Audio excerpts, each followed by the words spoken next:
OCTV takes a look at itself. The Cats in a playoff with a Hollywood ending, and then local AMT wants to be a role model. All that and more. The Oxford News begins right now.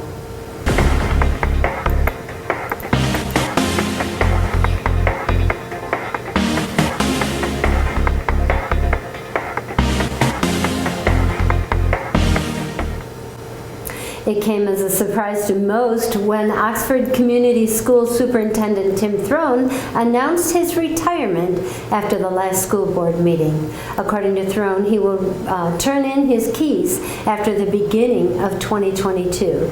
Throne expressed appreciation to his board members, employees, and students, and is looking forward to spending more time with his family, his out-of-state parents, his mother-in-law, his 3 grandchildren, and to possibly pursue other opportunities. I'm sure he will be dearly missed. Jim?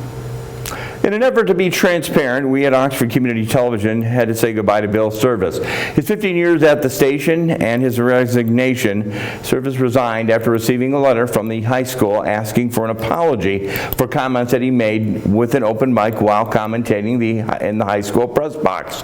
Last month, the Oxford Area Cable Commission accepted his resignation and appointed Terry Stiles, the station manager, starting September 29th. As a precautionary measure, OCTV has implemented a multi-step policy along with a warning light to ensure all participants to know a mic is on, as well as a policy insisting on a professional conversation and behavior from OCTV employees at all times during any broadcast. Terry. The Oxford School Board heard more comments from nearly 30 parents who expressed concerns over the state budget, which includes prohibiting health departments from issuing or enforcing orders regarding anyone under 18 to wear a mask or face covering. And although some local health departments dropped mask mandates in response to the state order, Oakland County Health Division has not. This put the board in a difficult situation of interpreting which rule to follow. Jim? The Oxford Village Council, I should say, unanimously approved the Oxford Chamber of Commerce special event application for its annual Christmas parade. The route does extend north, turning on Church Street before going down Lauk Street to East Mill Street. Approval depends on the required fees being deposited. The Village Parks and Rec plan is set to expire as well. They voted on that in 2022, and Village Manager Joe Medor is looking to create a combined parks plan with surrounding townships, both Addison and Oxford, and the school system as well. So far, Medor has not heard back from the schools or Addison Township, but Oxford Township Clerk Curtis Wright expressed support for the plan to combine the rec department. Terry.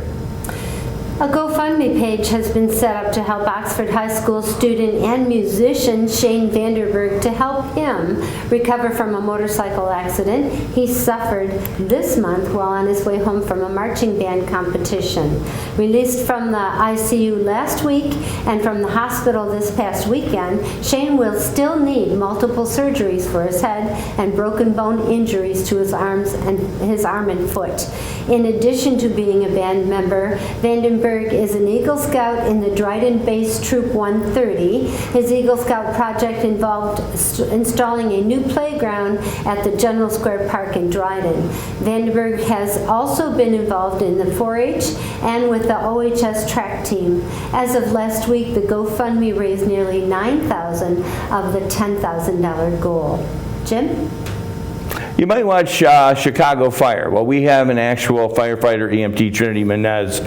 Oxford Township, extremely proud of its female firefighters, paramedics, and EMTs, emergency medical technicians. Every day the project, they protect lives and property while working in the male-dominated field.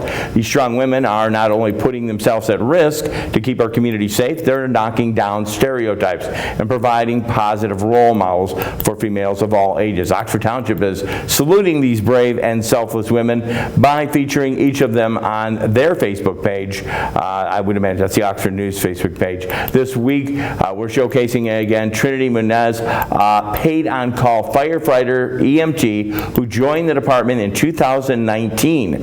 Trinity is a lifelong Oxford resident. She attended Daniel Oxford School. She also attended Oxford Elementary Schools and graduated from Oxford High School in 2018. She's currently a senior at Oakland University, majoring in health science and hoping to be a physician's assistant, part of that program at the University of Michigan Flint. It is a combination of her father's health crisis and her love for the community that led Trinity to the service and joined the fire department. In November 2018, Trinity's father suffered 2 massive heart attacks, which resulted in him having a quadruple bypass. When she's not busy responding to calls, Trinity loves interacting with kids during field trips at the fire station and community events. She hopes her presence and her story will inspire other young girls to join the fire service. Quoting her now, "If you have the desire to be a firefighter or EMT, go for it. Don't let someone tell you you can't."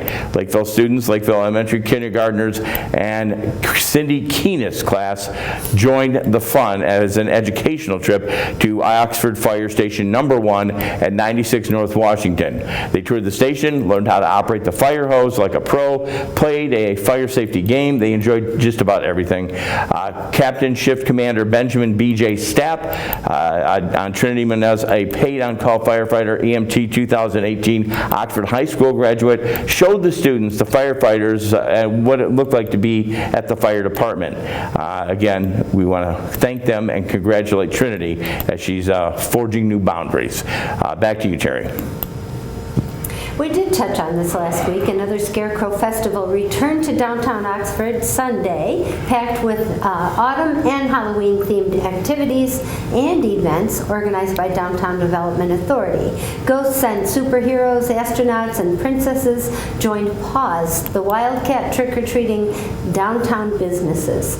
The chili cook-off judge's choice was a tie between Sweet Amy's Eating House in Lake Orion and C.J. Carnacchio, representing the Oxford Township, and the free meals program at the Emmanuel Congregational United Church of Christ. There were 100 votes for the People's Choice, and it came down to 1 vote. Evergreen's Coffee and Bake Shop won $100 prize. Oxford Middle School 6th grader Ryan Ballard, 11 years old, won the Children's Pie Eating Contest. Willow Lloyd won the 12 plus group. Employees at Oxford Bank, the sponsors for the event, looked around downtown at all the scarecrows and decided the best storefront was Sick Pizza Company. Halloween comes early. 100 costumed kids went trick-or-treating through Seymour Lake Park during the annual Jack-o'-lantern Jamboree organized by the Oxford Township Parks and Recreation Department. In addition to grabbing all the goodies their bags and buckets could hold, each child received a small pumpkin to decorate. Everything was truly spooktacular. Thank you, Oxford Township Parks and Recreation, for another fantastic, fun-filled family event. With that, that's it for this section of Oxford News this week. Dave Kenny will have Auto Talk, Science in the News. I'll be back with sports. We'll be right back. Stay there.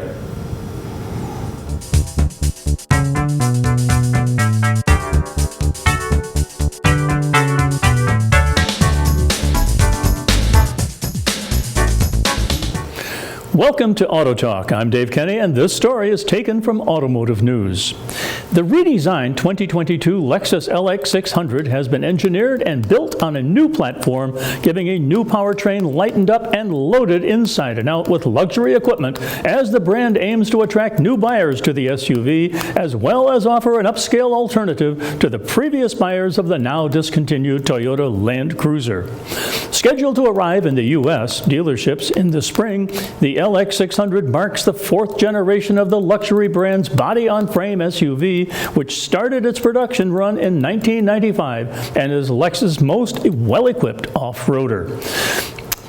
The redesign is built around Toyota Motor Company's new GAF Global Luxury Platform, which improves body rigidity by 20%, Lexus says.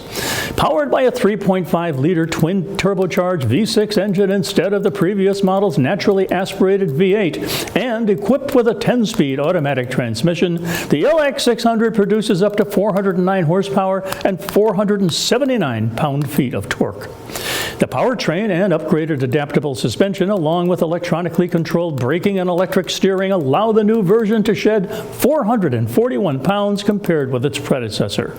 The front seats of the LX cabin is dominated by the brand's first use of dual center console displays with a 12.3-inch screen on top operating a new Lexus interface infotainment system, which debuted this fall on the Lexus NX, and a lower 7-inch screen to communicate and control functions such as climate control and terrain select. Second row seating features curved headrests, seat backs, and cushions to better embrace and support passengers. Rear seat sunshades, reading lights, and rear seat displays are standard.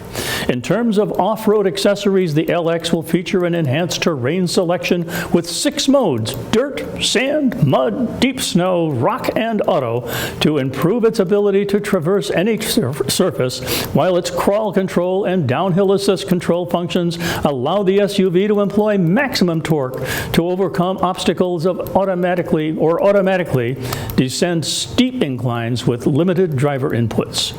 A new multi-terrain monitor displays 4 cameras on the cabin's 12.3-inch touchscreen to enable the driver to see completely around the vehicle without having to exit.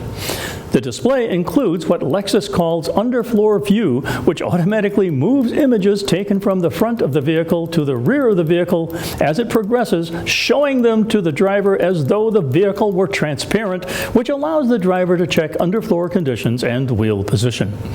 The exterior design features an enhanced spindle grille made up of 7 sets of floating bars, redesigned lighting front and rear, and new 22-inch forged aluminum wheels. The SUV will come standard with Lexus Safety System Plus 2.5, that is, a suite of driver assist and safety systems that include adaptive cruise control, lane departure alert with steering assist, automatic emergency braking, road sign assist, automatic headlights, blind spot monitoring, and frontal collision warning. When it goes on sale next year, the 2022 LX600 will be available in the U.S. in 5 trim levels: standard, premium, and luxury, as well as new F-Sport and ultra luxury trims. Pricing has not been announced. We'll wait for that. Well, that's it for this edition of Auto Talk. I'm Dave Kenny, and we'll be right back. Do you love local sports? Whether it's Oxford High School or Parks and Rec, you can buy copies of each game. To purchase your copy, call us at 248-628-9658 or give us an email at manager@occtv.org or talk to us at the next game. Hopefully we'll see you there. Back with you in Oxford News this week. We talked about this last week. Oxford did pick up a win last week, one of their first home wins, Rochester High School Falcons. Again, we were there, part of the game, filming it. You can catch it on OCTV. The win does push Oxford's record. At that time was 4-4 overall, 3-2 the Oakland Athletic Association's Red Division. In the first half, many ups and downs. John Asciutto's somersault touchdown was a big thrill. Brady Carpenter's sack avoiding a pick 6. Wildcats came out strong in the second half, keeping the Falcons down in place while adding to their lead.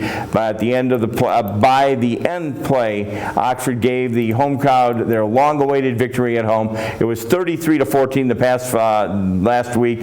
This past Friday, the Wildcats took on a very strong Chippewa Valley Big Reds competition. They were from Clinton Township, Macomb County. A record of 3-2 in their league play and 6-2 overall. A very strong team. It ended in Hollywood fashion, and you are not going to want to miss this one on OCTV. Again, we're there.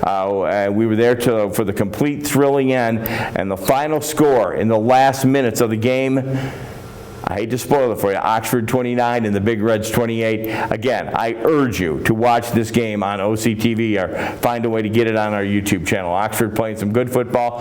Congratulations to the broadcast team out there this past week, which included Joe.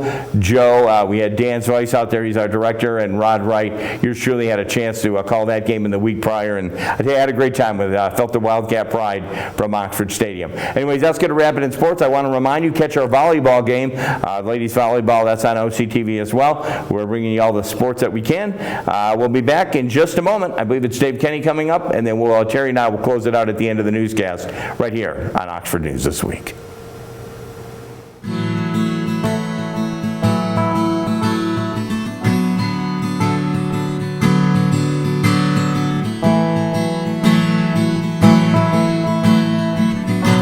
Welcome to Science in the News. I'm Dave Kenny, and this story is taken from New Scientist. The U.S. has become the world's largest Bitcoin mining operation after a regulatory crackdown in China earlier this year saw the country plummet from a dominant 38% of global market share to 0%. Analysis from the Cambridge Bitcoin Electricity Consumption Index, published by researchers at the University of Cambridge, shows that the U.S. more than doubled its own global market share from 16.8% in April to 35.4% at the end of August as Chinese miners moved their operations abroad. Bitcoin relies on a network of miners who use powerful computers to solve mathematical problems to mint new currency, consuming vast amounts of electricity in the process. Chinese Bitcoin mining almost entirely ceased when the government restricted cryptocurrency use in May. The previously rapid investment in new Bitcoin mining plants in China stopped in September of 2019 in anticipation of the ban, and remaining miners have now moved legacy operations to new countries. China's share of global Bitcoin mining power had been as high as 75.5% previously. Currently, the next nations behind the U.S. are Kazakhstan with 18.1% of the total global share, that's up from 8.2%, and Russia with 11%, and that's up from 6.8%. Michael Rausch at the Cambridge Center for Alternative Finance in the UK says that Chinese miners have taken their specially designed mining hardware and redeployed it in other countries with preferable policies on cryptocurrencies and cheap energy. Bitcoin is already notoriously resource hungry. Only 11% of U.S. electricity supply comes from renewable sources, and electricity from coal-fired power plants may be helping to meet the demands of this increased mining sector in the country, says Ted Nace at Global Energy Monitor, a California-based non-governmental organization. If so, this would increase Bitcoin's already large carbon footprint. On the flip side, wind and hydroelectric are the cheapest power sources in the U.S. grid, says Nace, so there is potential for Bitcoin mining to be powered renewably. It's a pretty disturbing industry, though, because it doesn't produce anything, but it uses as much electricity as entire countries, he says. Bitcoin is notoriously inefficient. Gene Hoffman, president of cryptocurrency company Chia Network, warns that the growth of mining operations in the U.S. could threaten power supplies. The U.S. is attractive as it's a business-friendly environment with certain regions that have low electricity costs, he says. However, proof-of-work mining is a 24-hour-a-day operation as no miner wants to stop mining for hours a day. As such, this is likely to lead to further energy shortages in places like Texas, which already appear to be on the edge of electrical grid stability. And that was the flip side of the Bitcoin. Well, that's it for News Science in the News. I'm Dave Kenny.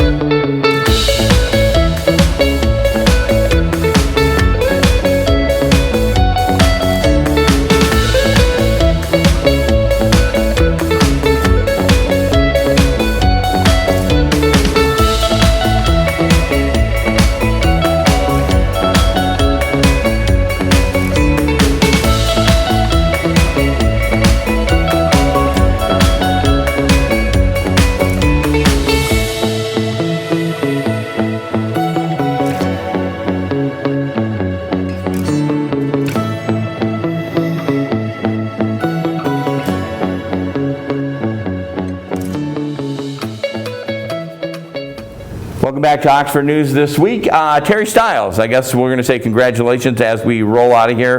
Again, you're assuming some new duties at the station here. Good stuff, and I know you got it all handled because you do handle a lot of things anyway. So anyways, I guess we're in the Halloween season because our prop department set this up. Wow, nice. So what's going on? Well, I want everybody to have a happy and safe Halloween. Make sure your little kiddos stay out of the street, and Do you get a lot of... anybody driving in the streets, please be careful. Be careful. Do you get a lot of trick-or-treaters out at your house? I do not. We live at the end of a road, so no, I don't get any. I'll tell you- And it's funny. I lived on Gillespie for 25 years. Nobody there either? We didn't get many kids. Oxford had a lot of there. people back in the Downtown day. Oxford, nope. I tell you the place I shouldn't say this probably, but my kids they grew up in Clawson.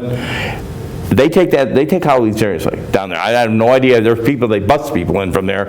And the deal is like, there's one street over there that gives out full size. Wow. And I remember Blake, which is now, he's 28 and my other son's 31. I remember the last few years when Blake kind of cut me loose, like we weren't going out anymore. I thought we were, but we weren't. And there was one street over there and some kid yelled, "They're giving full size out over on Shenandoah." Kids were just running. I mean, it was just great. It was fun times. I Anyways. usually go to my sister's, so we have for years and years, and she lives on Mechanic, and that's crazy busy.